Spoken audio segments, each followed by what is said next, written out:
BCS পরীক্ষার ইংরেজি অংশে রাইট ফর্ম অফ ভার্বস নিয়ে কনফিউশন কাজ করে। একটা ছোট ভুলের জন্য গুরুত্বপূর্ণ নম্বর হাতছাড়া হয়ে যায়, তাই না? এই সমস্যাটা একদম সহজ করে ফেলতে আজ আমরা এমন 5টি সূত্র শিখব যা আপনার প্রস্তুতিকে কয়েক ধাপ এগিয়ে নিয়ে যাবে। চলুন সরাসরি আলোচনায় যাওয়া যাক। দেখুন, ইংলিশ গ্রামারের বিশাল জগতে টেন্স বা ভার্বের সঠিক ব্যবহারটা অনেকের কাছেই বেশ কঠিন মনে হয়। আমরা প্রায়ই বাক্যের মধ্যে লুকিয়ে থাকা ছোট ছোট ক্লু বা সংকেতগুলো খেয়াল করি না, আর সেখানেই ভুলটা হয়ে যায়। আচ্ছা, কেমন হয় যদি এমন কিছু কৌশল জানা থাকে যা দিয়ে প্রশ্ন দেখা মাত্রই সঠিক টেন্স চেনা যায়? আজ আমরা ঠিক সেই টেকনিকগুলোই শিখতে যাচ্ছি। আজকের পুরো আলোচনায় আমরা ধাপে ধাপে এই 5টি সূত্র দেখব। প্রেজেন্ট ইনডেফিনিট দিয়ে শুরু করে পাস্ট ইনডেফিনিট পর্যন্ত প্রত্যেকটা সূত্রের পেছনের সহজ কৌশল আর বিসিএস পরীক্ষায় আসার মতো উদাহরণগুলো আমরা একসাথে বিশ্লেষণ করব।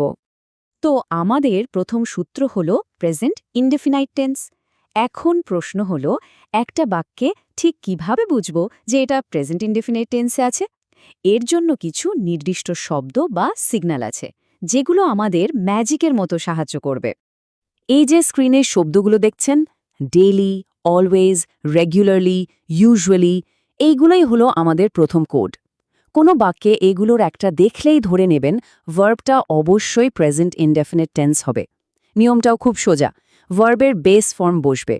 শুধু একটাই জিনিস মাথায় রাখতে হবে, সাবজেক্ট যদি হি, শি, ইট বা কোনো সিঙ্গুলার নাম হয়, মানে থার্ড পারসন সিঙ্গুলার নাম্বার হয়, তাহলে ভার্বের শেষে একটা এস বা ইএস যোগ করতে হবে।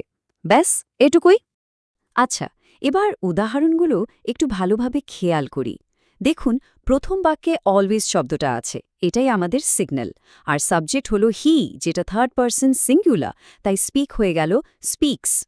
দ্বিতীয় উদাহরণে দেখুন, এভরি আফটারনুন শব্দটা আছে, কিন্তু সাবজেক্ট এখানে উই, যেটা প্লুরাল, তাই এখানে এস ইএস বসার প্রশ্নই ওঠে না, সরাসরি প্লে বসে গেছে। আর 3 নম্বর উদাহরণে রেগুলারলি থাকার কারণে মাদার যেহেতু থার্ড পারসন সিঙ্গুলার, তাই রিসাইটের সাথে এস যোগ হয়ে রিসাইটস হয়েছে। দেখলেন তো, সংকেতগুলোই কিন্তু আপনাকে সঠিক উত্তরের দিকে নিয়ে যাচ্ছে। এখানে আরও দুটো দারুণ উদাহরণ আছে।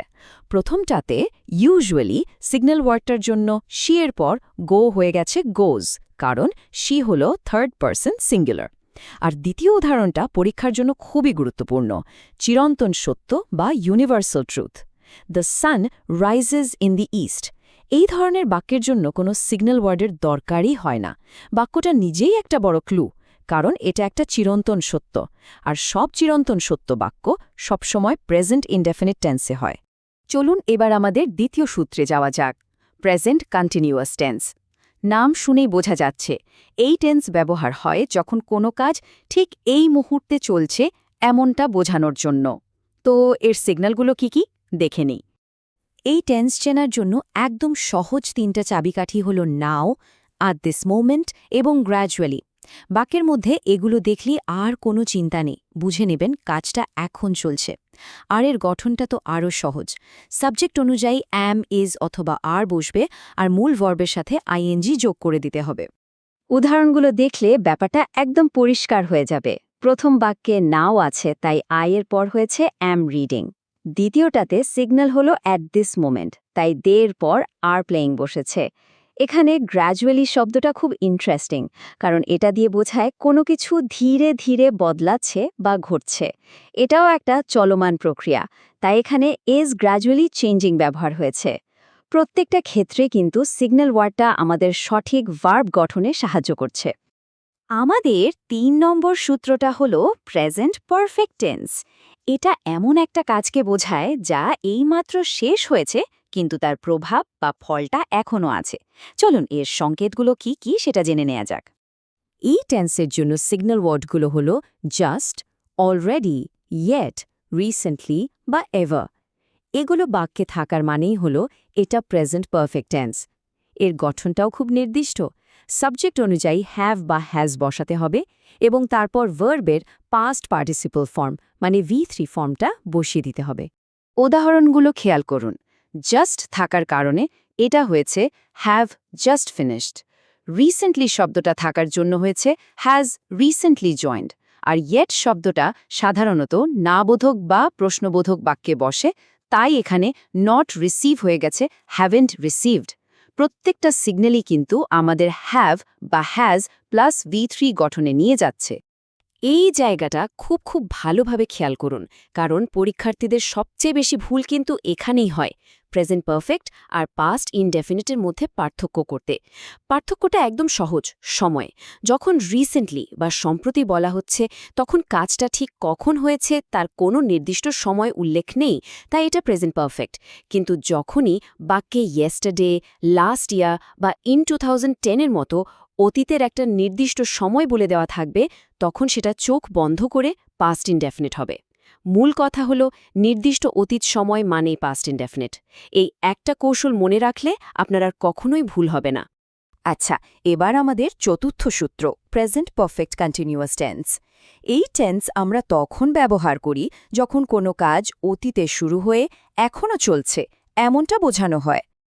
এই টেন্স চেনার সবচেয়ে সহজ উপায় হল বাক্যে সিন্স বা ফরের সাথে সময়ের উল্লেখ আছে কিনা তা দেখা। সিন্স ব্যবহার হয় একটা নির্দিষ্ট সময় বিন্দু বা পয়েন্ট অফ টাইম বোঝাতে, যেমন সিন্স মর্নিং বা সিন্স 2010। আর ফর ব্যবহার হয় একটা সময়কাল বা পিরিয়ড অফ টাইম বোঝাতে, যেমন ফর 2 আওয়ার্স বা ফর 5 ইয়ার্স। আর এর গঠন হল হ্যাভ বা হ্যাজের সাথে বিন এবং তারপর ভার্বের সাথে আইএনজি। এই টাইমলাইনটা দেখুন, ব্যাপারটা খুব সুন্দরভাবে বোঝা যাচ্ছে। কাজটা মানে বৃষ্টি সকালে শুরু হয়েছে এবং এখনও চলছে। এই যে সিন্স মর্নিং বলা হলো, এই অংশটুকুই বলে দিচ্ছে যে এটা প্রেজেন্ট পারফেক্ট কন্টিনিউয়াস টেন্স হবে। এই উদাহরণগুলোতে দেখুন, ফর 5 ইয়ার্স একটা সময়কাল বোঝাচ্ছে, আবার সিন্স মানডে একটা নির্দিষ্ট শুরুর সময় বোঝাচ্ছে। যেহেতু সময় ধরে কাজটা চলছে, তাই প্রত্যেকটা বাক্যেই হ্যাভ বা has been plus verb ING গঠনটা ব্যবহার করা হয়েছে। এই ফর এবং সিন্সের ব্যবহারটাই হল এই টেন্সের আসল চাবিকাঠি। আমরা এখন আমাদের আলোচনার একদম শেষে পঞ্চম সূত্রে চলে এসেছি, পাস্ট ইনডেফিনিট টেন্স। মনে আছে তো, একটু আগে প্রেজেন্ট পারফেক্টের সাথে এর পার্থক্যটা আমরা দেখেছিলাম। এখন এর সিগন্যালগুলো আরও বিস্তারিতভাবে দেখব। এই টেন্সের সিগন্যালগুলো খুবই স্পষ্ট এবং নির্দিষ্ট। Yesterday, ago, last night, last week, last year এই ধরনের শব্দ যখনই কোনো বাক্যে দেখবেন, তখন আর কোনো দিকে তাকানোর দরকার নেই। ভার্বটা সোজা পাস্ট ইনডেফিনিট টেন্স হবে, অর্থাৎ ভার্বের পাস্ট ফর্ম বা V2 ফর্ম বসবে। উদাহরণগুলো দেখুন, প্রত্যেকটা বাক্যেই অতীতের একটা নির্দিষ্ট সময়ের কথা বলা আছে। ইয়েস্টারডে থাকার কারণে মিট হয়ে গেছে মেট, অ্যান আওয়ার এগো থাকার জন্য লিভ হয়েছে লেফট। ঠিক একইভাবে লাস্ট ইয়ার থাকার জন্য গো বদলে ওয়েন্ট হয়েছে, এবং লাস্ট উইক থাকার কারণে বাই হয়ে গেছে বট। মানে সিগন্যালগুলো আপনাকে সরাসরি সঠিক উত্তরে পৌঁছে দিচ্ছে। তাহলে এতক্ষণের পুরো আলোচনার সারমর্ম হল এই 3টা সহজ ধাপ। পরীক্ষার হলে রাইট ফর্ম অফ ভার্বসের যে কোনো প্রশ্ন পেলে প্রথমে বাক্যের মধ্যে একটা সিগন্যাল ওয়ার্ড বা ক্লু খুঁজে বের করুন। এরপর সেই ক্লু অনুযায়ী আমাদের শেখা 5টা সূত্রের সাথে মেলানোর চেষ্টা করুন, আর সবশেষে সেই সূত্র অনুযায়ী সঠিক ভার্ব ফর্মটা বসিয়ে দিন। এই 3 ধাপে এগোলে ভুল হওয়ার সম্ভাবনা প্রায় থাকবেই না। এই যে 5টি সূত্র আমরা শিখলাম, এগুলো যদি ভালোভাবে বুঝে অনুশীলন করা যায়, তাহলে বিসিএস হোক বা অন্য যে কোনো প্রতিযোগিতামূলক পরীক্ষা রাইট ফর্ম অফ ভার্বস নিয়ে আর কোনো ভয় কাজ করবে না। এখন আসল কাজ হলো এই সিগন্যাল ওয়ার্ডগুলো চেনা এবং নিয়মগুলো বারবার প্রয়োগ করে নিজেকে অভ্যস্ত করে তোলা। মনে রাখবেন, সঠিক অনুশীলনই আপনাকে চূড়ান্ত সাফল্য এনে দেবে।